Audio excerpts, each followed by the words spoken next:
Buenos días, vamos a hablar acerca del mapa de experiencia. El mapa de experiencia, que es una herramienta que viene del Design Thinking que venimos conversando hace varias sesiones. El mapa de experiencia viene a ser, o también se le conoce como Customer Journey Map, es una herramienta que plasma en un mapa etapas, las interacciones, canales y elementos por los que va a atravesar nuestro cliente desde un punto a otro en nuestro servicio. ¿Sí? Entonces, lo que podemos resumir es muestra cómo el cliente interactúa con nosotros a lo largo, ¿no?, de este viaje. Conceptualmente o académicamente podemos describirlo incluso como una herramienta de diseño que hace posible dar forma en un mapa a cada una de las fases o etapas que recorre la persona, desde que le sobreviene esta necesidad hasta que se convierte en cliente de una marca, ya sea porque compra el producto o disfruta un servicio.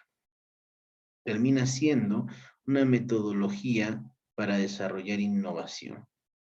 ¿Sí? Entonces, el mapa de experiencia del cliente tiene un punto inicial, y este punto inicial es el primer contacto con el cliente. Se puede realizar diferentes mapas de experiencia del cliente en ciertas partes del proceso y así conocer mejor cómo está viviendo el cliente la experiencia con nosotros.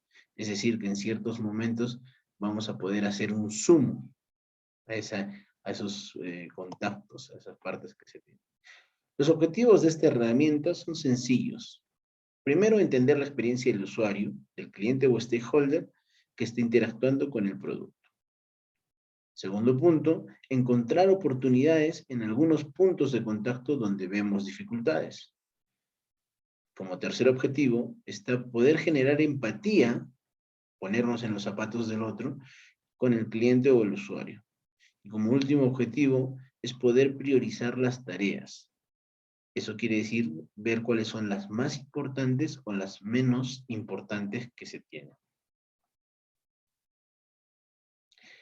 Respecto a las etapas del mapa de experiencia del cliente, podemos ver que hay varios académicos que dicen que hay 6, que hay 7. Para fines didácticos de esta sesión vamos a usar el de las 7 etapas, que es de fácil entendimiento. Entonces, lo primero es empezar con el tema del objetivo. Y cuando hablamos del objetivo, nos referimos a tener un objetivo claro. Eh, eh, ¿Qué cosa queremos lograr? Obviamente, después de que tienes el objetivo, la estrategia va a seguir este objetivo. Como por ejemplo, observar el proceso de compra. ¿Sí? Una vez que tienes este punto analizado, vamos a pasar al punto de contacto, que es bastante importante, ¿no? ¿Qué es el punto de contacto? Son cada una de las interacciones que tiene nuestro cliente con nuestro servicio. Por ejemplo, si hablamos en un modo físico, estamos hablando desde que el cliente llega a la tienda y ve el local por fuera, cuando se saluda con la gente de seguridad, cuando se sienta a la mesa, o cuando, por ejemplo, paga en la caja, ¿no? Todos esos son puntos de contacto que tiene el cliente con nuestro servicio. Es importante poder dividirlo en 3 partes, o analizar 3 partes, que es nuestro servicio, el de nuestro competidor, o el benchmarking, compararlo con otras empresas que estén liderando, ¿no? Asimismo, tenemos que tener en cuenta los puntos de contacto sensoriales. Esta parte es importante porque muchas empresas se olvidan de tenerlos en cuenta. Estos puntos de contacto sensoriales son, por ejemplo, el aire, la música, la temperatura. Una empresa que hace esto bastante bien es Starbucks. Starbucks tiene desde mesas chicas, mesas grandes, mesas de trabajo o incluso mesas al aire libre cuando les es posible. Tiene espacios con más luz, con menos luz, con temperatura más cálida, más frío, menos frío, según lo que vean, ¿no? Entonces tiene mucho de punto de contacto sensorial, ¿sí? Entonces, Recordemos que el mapa de experiencia sirve no solo para ver cómo mejora mi servicio, sino cómo logro hacerlo constantemente mejorar, ¿correcto?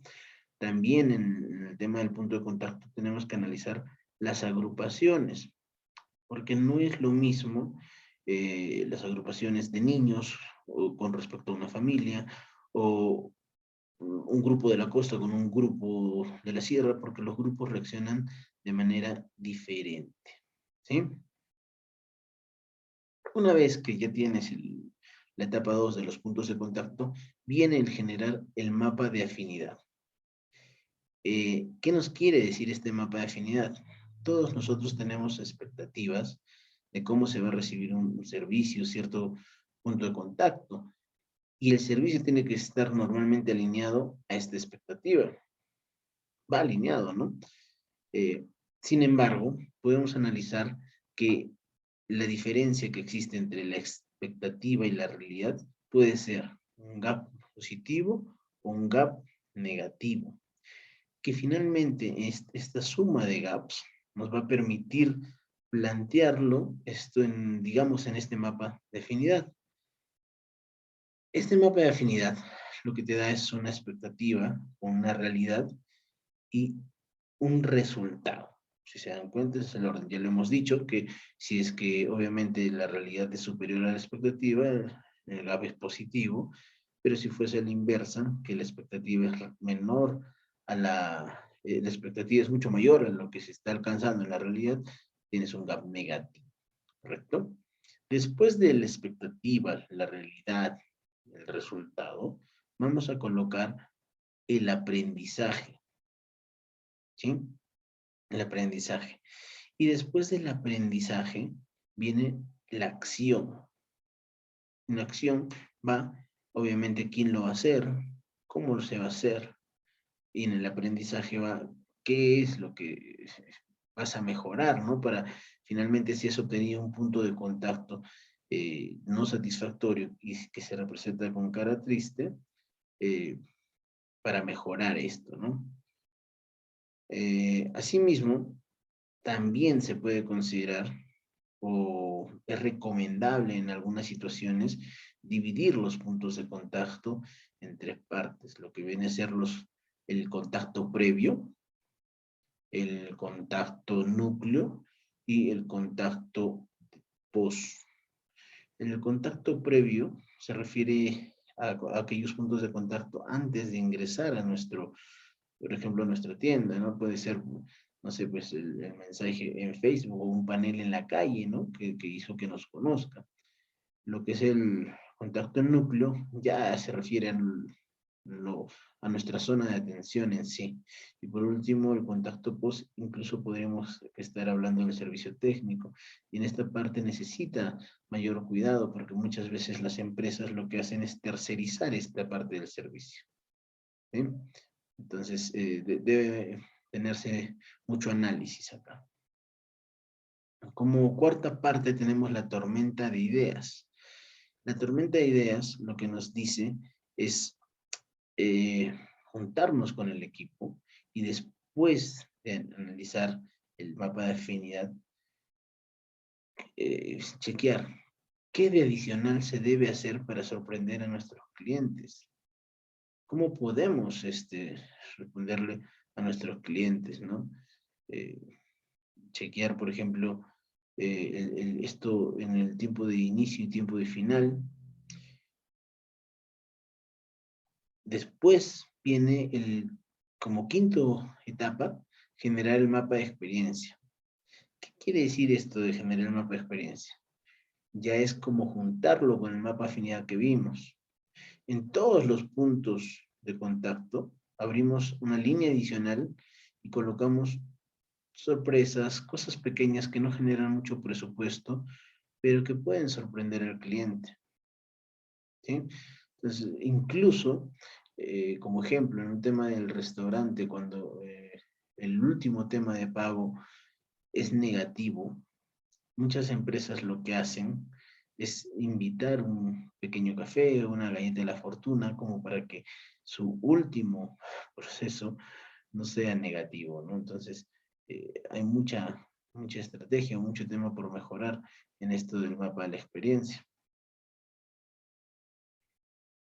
Y obviamente buscar en el mapa de experiencia, más allá de una simple transacción, que se logre una conexión emocional con el cliente, ¿no?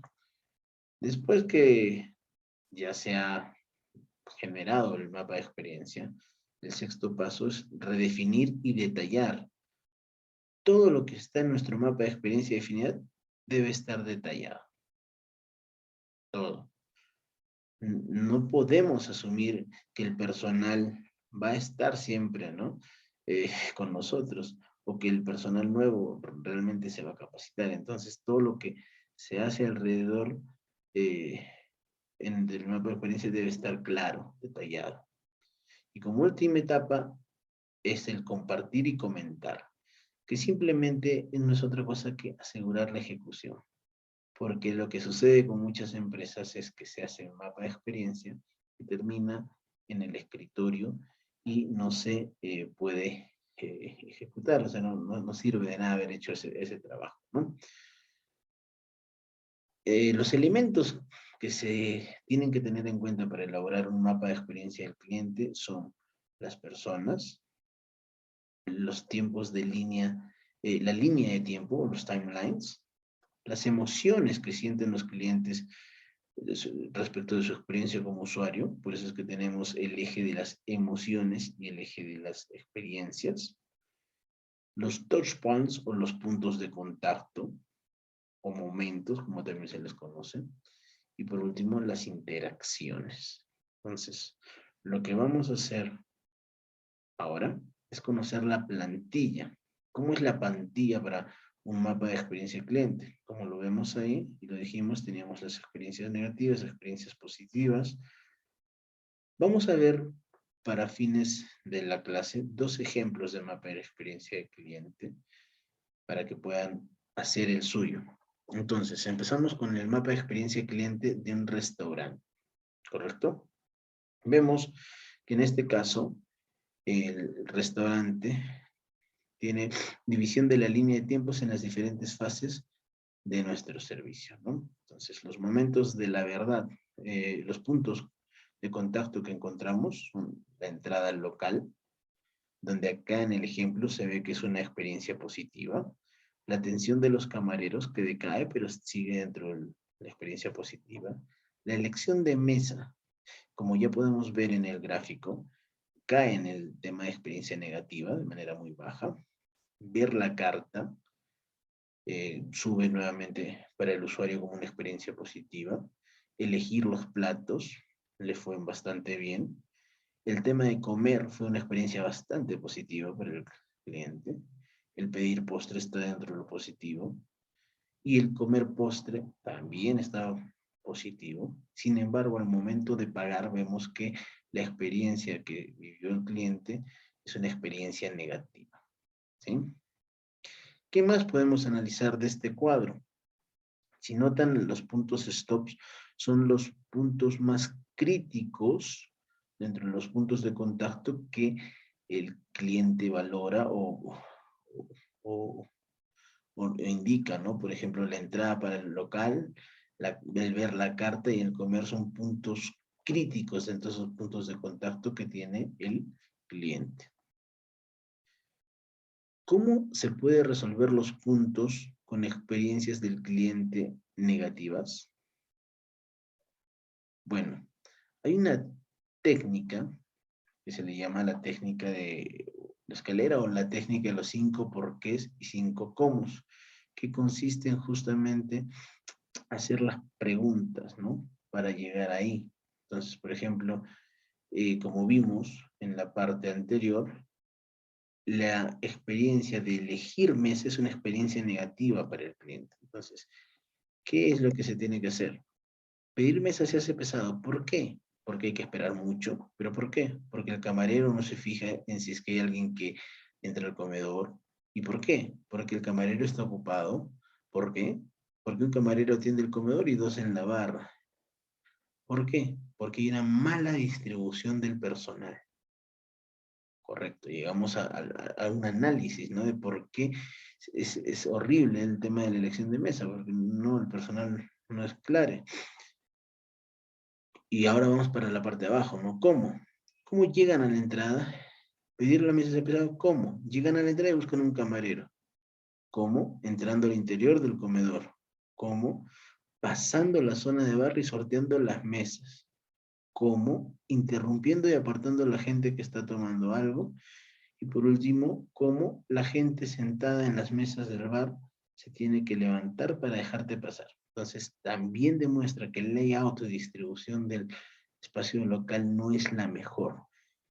Ya sabemos cómo debe mejorar. Se dan cuenta que esta técnica de la escalera de las 5 porqués y los 5 cómo nos ayuda a entender qué sucede, ¿no?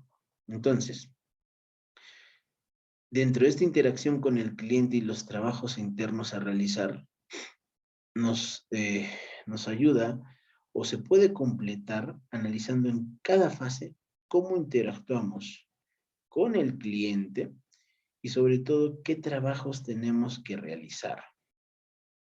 Obviamente pueden ser ajenos al cliente, pero que sean imprescindibles para que el servicio sea adecuado. Entonces, obviamente, si hablamos de la entrada local, hablamos de limpieza y orden en el local.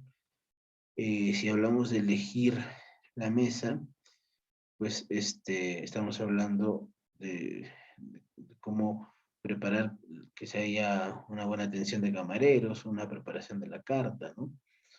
Eh, y, por ejemplo, en la parte crítica del pagar, ¿no?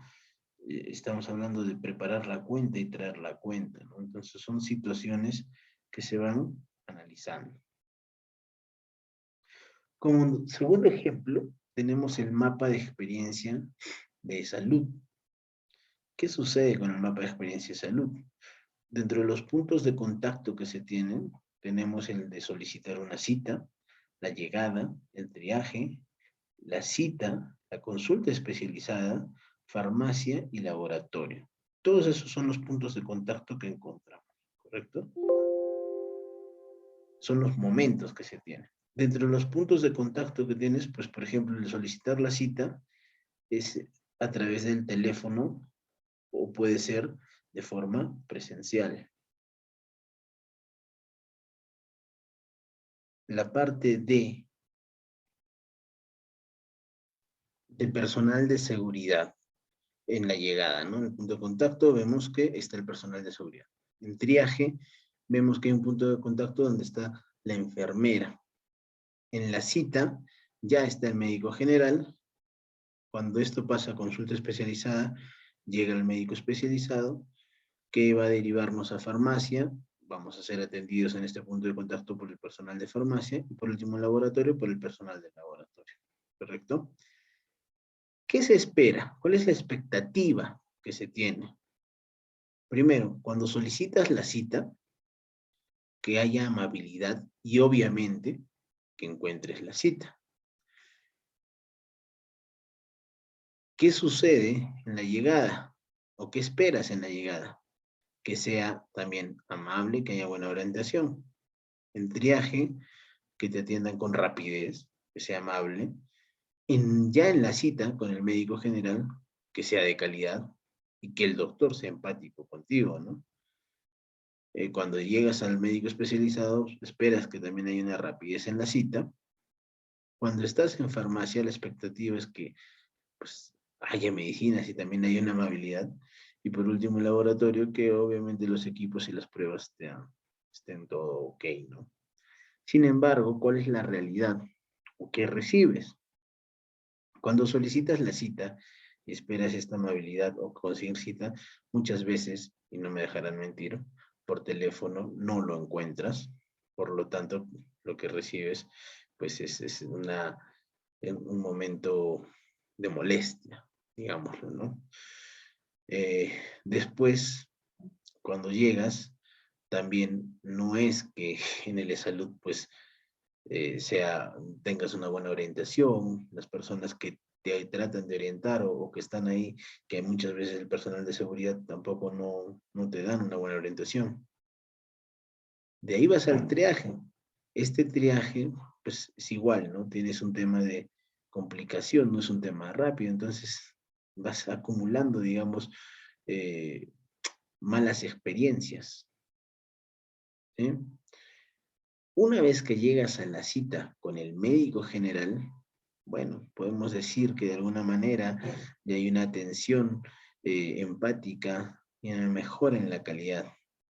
Sin embargo, lo mismo puede pasar cuando ya la consulta es especializada, pues hay demora, no necesariamente te atienden con la misma calidad o empatía que tuviste con el médico generalista. En el punto de contacto en la farmacia, ¿qué es lo que puede suceder? Que bueno, de repente la persona que te atiende sí te atiende con toda la amabilidad del mundo, ¿no? Que es muy atento, sin embargo que no haya las medicinas que necesites. Entonces también hay una experiencia negativa. Y por último, en la parte de laboratorio, que sí, pues tengas las pruebas y los contactos, las pruebas y los equipos, todo bien, todo salga correcto. Y este es como sería un mapa de experiencia de una atención en salud. Entonces, lo que se tiene que...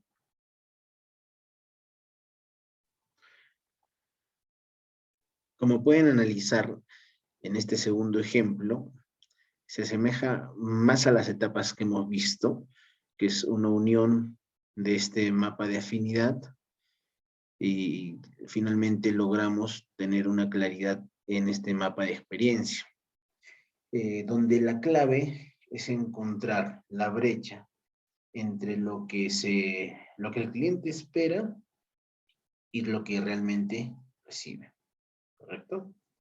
Entonces, como conclusiones de este mapa de experiencia, tenemos o podemos mencionar que identificar qué etapas recorre el cliente y no invertir en etapas que el cliente ni siquiera percibe. ¿Qué puntos de contacto son críticos que generan emociones relevantes para el cliente para trabajar en esos puntos como prioridad? O sea, aparte de analizar los puntos de contacto, hay que ver cuáles son los puntos de contacto críticos, como en el ejemplo del restaurante. Un punto de contacto crítico era la entrada y el comer.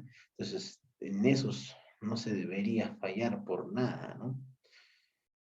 Y obviamente, el Customer Journey empieza con el sentimiento de necesidad del cliente, ¿correcto? Como sugerencia, para su trabajo que tienen que hacer de mapa de experiencia del cliente, tomen como referencia el ejemplo número 2. Sin embargo, también es válido que lo puedan hacer con el ejemplo número 1. Gracias.